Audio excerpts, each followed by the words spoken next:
Pessoal, boa tarde, tudo bem? Bora construir? No vídeo de hoje, eu vou falar com vocês aqui sobre simetria, né? A gente tem alguns vídeos aqui no canal que eu falo sobre simetria, mas o termo correto seria ter falado isometria, né?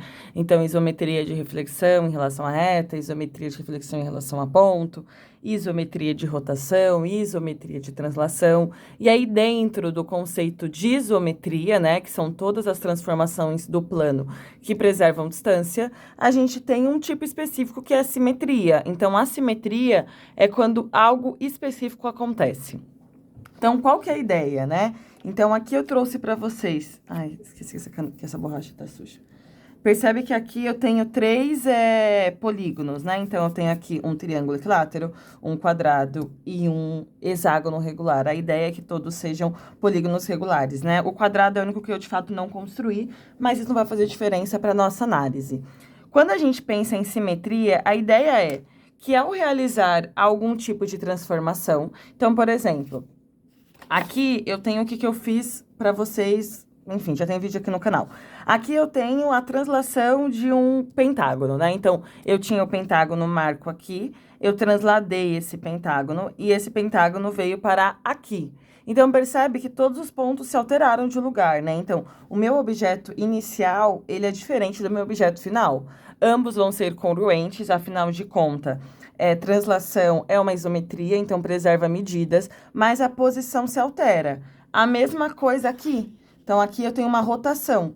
Eu tinha o meu polígono inicial, meu polígono veio parar aqui. Então, percebe que eu só tenho um ponto fixo, né? Que é o centro de rotação, que coincide com um dos vértices do polígono. Mas todos os outros pontos alteraram de lugar. Então, o meu objeto inicial, ele não é igual ao meu objeto final. Igual significa estar na mesma posição, né? Então, congruente é ter as mesmas medidas. Quando eu penso em simetria, a ideia é realizar algum tipo de transformação do plano, onde o meu objeto inicial coincida com o meu objeto final. Isso não significa que todos os pontos ficarão fixos. Isso significa que todo o conjunto de pontos é invariante. Ou seja, simetria é uma transformação do plano que gera... Calma aí, como posso dizer isso de melhor modo, né? Então, vai ser uma transformação do plano onde eu tenho uma invariância. Então, o meu objeto inicial coincide com o meu objeto final. Vamos pensar primeiro em reflexão, tá? Então, a gente tem três transformações que a gente tem estudado aqui. Reflexão em relação à reta, rotação e translação. Apesar de ter outras, eu tô focando nesse momento nessas três, tá? Então, no triângulo, esse daqui é um triângulo equilátero. A ideia é, será que existe alguma reflexão que eu realizo nesse polígono que faz com que o polígono se mantenha no mesmo lugar? Então, por exemplo, se eu pegar um eixo de simetria, e lembra, né, quando a gente pensa em reflexão, eu tenho que saber qual que é o meu eixo, nesse caso de simetria, mais um eixo de reflexão. Se eu fizer uma reflexão desse triângulo em relação a essa reta aqui, percebe que ele vai vir parar aqui? Então, o meu objeto inicial vai ser diferente do meu objeto final. Se eu traçar com uma reta aqui, percebe que o meu triângulo ele vai vir parar desse lado e parte dele vai estar aqui. Então, ele não vai estar no mesmo lugar. E se eu traçar uma reta aqui, uma reta específica que seja perpendicular à base? Percebe que... E aí, eu vou desenhar agora, tá? Vou vir aqui. Não tô construindo, tá? Tô representando. Se essa reta for perpendicular aqui... esse é um triângulo equilátero, então eu sei que essa medida necessariamente vai ser igual a essa, assim como esse ângulo vão ser congruentes, enfim, né? As sevianas vão coincidir em um triângulo equilátero. Perceba que, se eu tenho isso daqui, necessariamente, ao realizar a reflexão desse triângulo em relação a essa reta M, o meu ponto U vai parar no meu ponto A, o meu ponto A vai parar no meu ponto U, o meu ponto L vai se manter fixo, afinal de contas, ele é um ponto que pertence ao eixo de reflexão. O ponto médio aqui também vai se manter fixo. O ponto médio desse lado vai vir parar do ponto médio desse lado. Perceba que eu não terei nenhum ponto por essa reflexão que vai para fora do meu polígono. O que faz com que essa reta M, ela seja mais do que um eixo de reflexão, seja um eixo de simetria, porque eu estou dividindo exatamente o meu polígono ao meio. Note que eu poderia ter aqui também uma outra reta. Vou fazer aqui de outra cor. Se eu traçasse essa reta aqui, ó.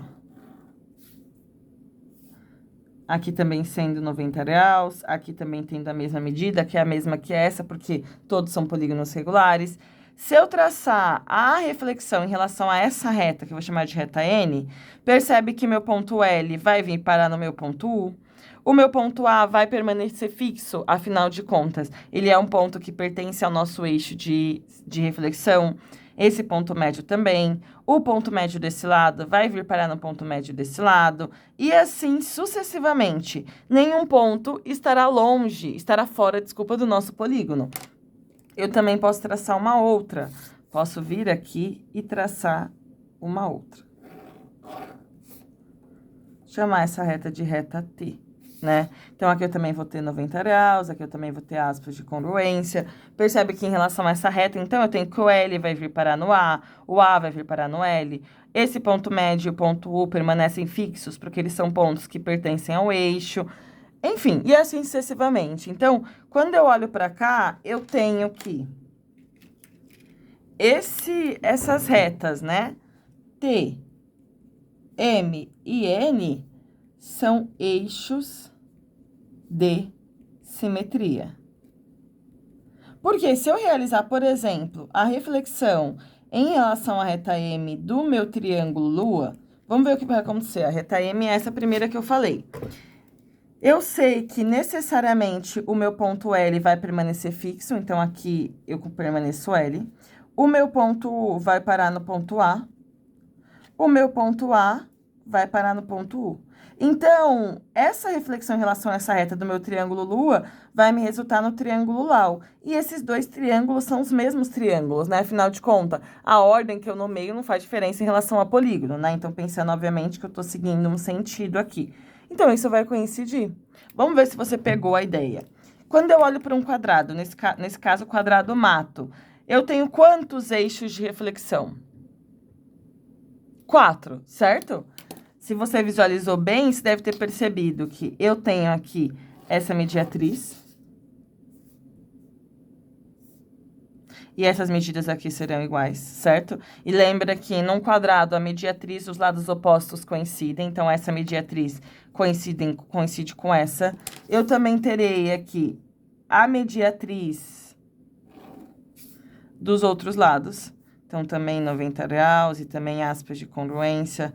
Percebe que por essa reta aqui, que eu vou chamar de reta R, eu tenho que o ponto M vai parar no ponto A, o ponto A vai parar no ponto M, o ponto O vai parar no ponto T, o ponto T vai parar no ponto O.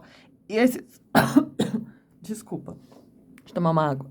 Desculpa, gente, precisei pausar para tomar uma água. O ar de São Paulo tá me matando.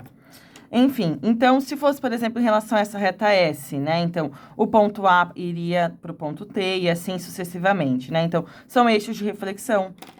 E aí, eu também tenho que as diagonais também serão eixos de reflexão. As diagonais.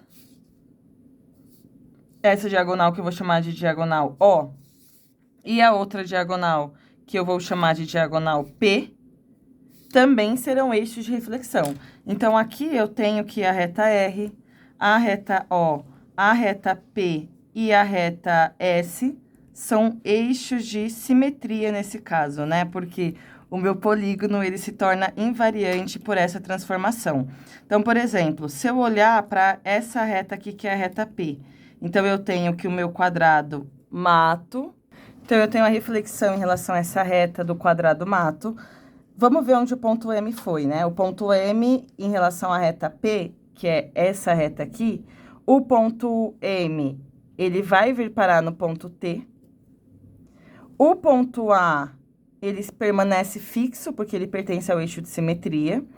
O ponto T vem parar no ponto M e o ponto O também permanece fixo. Então, o meu quadrado mato se transformou no meu quadrado tamo, né? Então, percebe que eu ainda assim consigo ler bonitinho a ordem dos pontos, né? Então, essa é a ideia. Isso aconteceria para qualquer outro. Aqui tem uma imprecisão, afinal de contas, eu não construí nada, que todos os eixos de reflexão, nesse caso, o eixo de simetria, precisariam se encontrar em um único ponto, né? E vocês que acompanham o canal já sabem que as mediatrizes e as diagonais de um quadrado se encontram em um único ponto, as mediatrizes dos lados aqui, né, enfim, dos vértices de um triângulo também se encontram em um único ponto, que a gente chama de circuncentro. Então, aqui, enfim, esse ponto deveria ser comum, beleza? Vamos ver aqui, então, o hexágono. Agora, você já pegou o ritmo, né? Em um triângulo a gente tem 3, em um quadrado 4, em um hexágono quantos eixos de simetria? 6. E aí eu vou representar, sei lá, não vou representar os 6, mas vou representar alguns.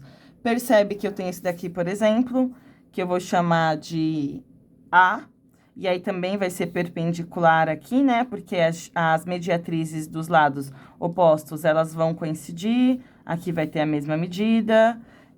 Eu também teria uma outra mediatriz, então eu teria essas outras mediatrizes, mas eu também teria aqui, ó, diagonais, e diagonais que vão passar pelo centro, né, diagonais específicas.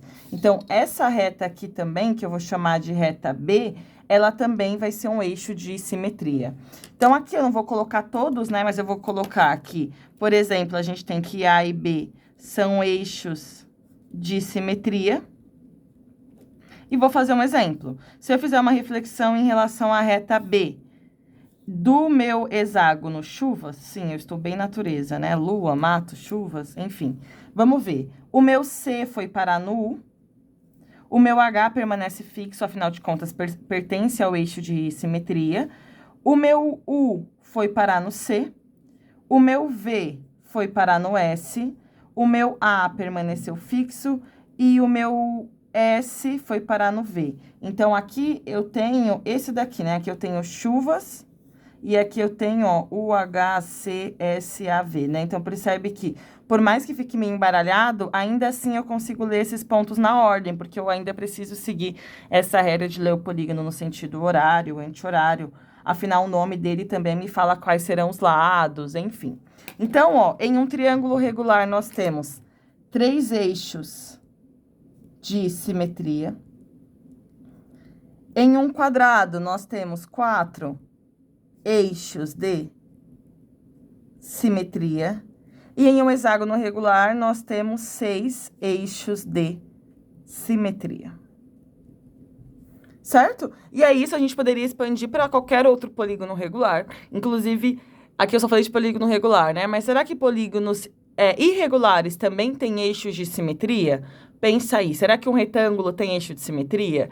Será que um trapézio isósceles possui algum eixo de simetria? Será que um paralelogramo possui algum eixo de simetria?